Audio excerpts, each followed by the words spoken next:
Hi, I'm Miriam Burr, and I was thinking about how there are many time management tools, applications, techniques that are available for business owners and people in general, students, and yet people have problems engaging in, in dealing with time management and dealing with time wasters, which come in many forms. You have interruptions, you have not able to delegate, you have procrastination.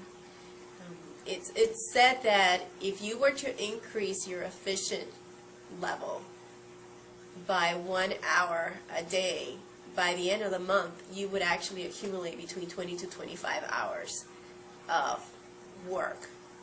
And that's fabulous if you can do that, and there are many people that can do that, yet there are many more that cannot. It's not so simple.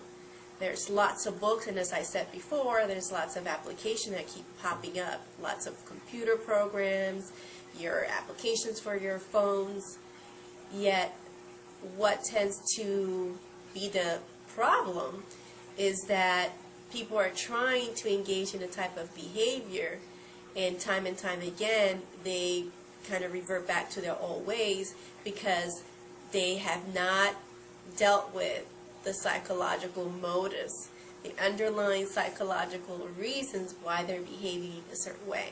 So if you haven't delved into your thought process or haven't figured out why is it that I can't do this type of technique, it's all in the thought process. There's a particular thought process that's preventing you. It's underlying, it's unconscious way of thinking that it's going to hold you back. Ultimately, your brain wants to ensure that you are protected, and it tries to prevent you from feeling any emotional pain. So if it's going to hurt you in some way, whether it's your self-esteem, it's going to make sure that you don't accomplish it. So in terms of why some people are reluctant to prevent interruptions is, they're afraid of being criticized, they're afraid of being seen as offensive.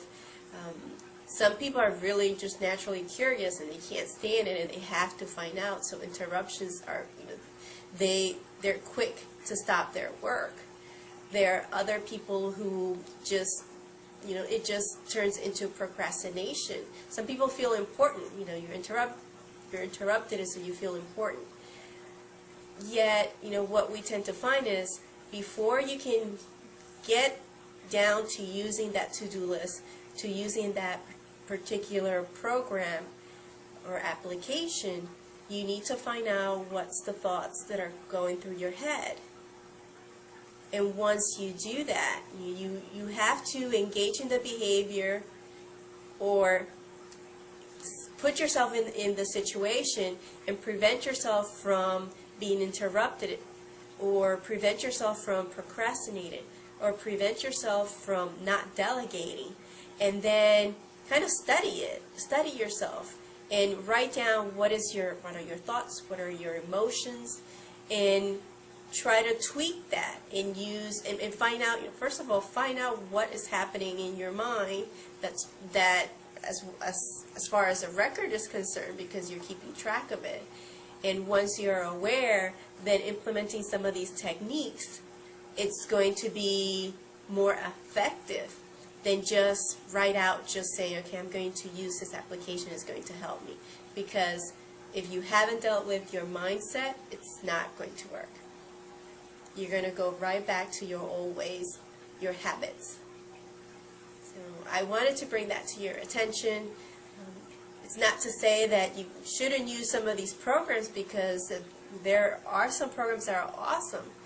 But before you start delving into the use of some of these, you need to find out why the other things that you have done to prevent you from wasting time have not worked. So that has been it for now. This is Miriam Burr, and I will see you on my next video. Bye-bye.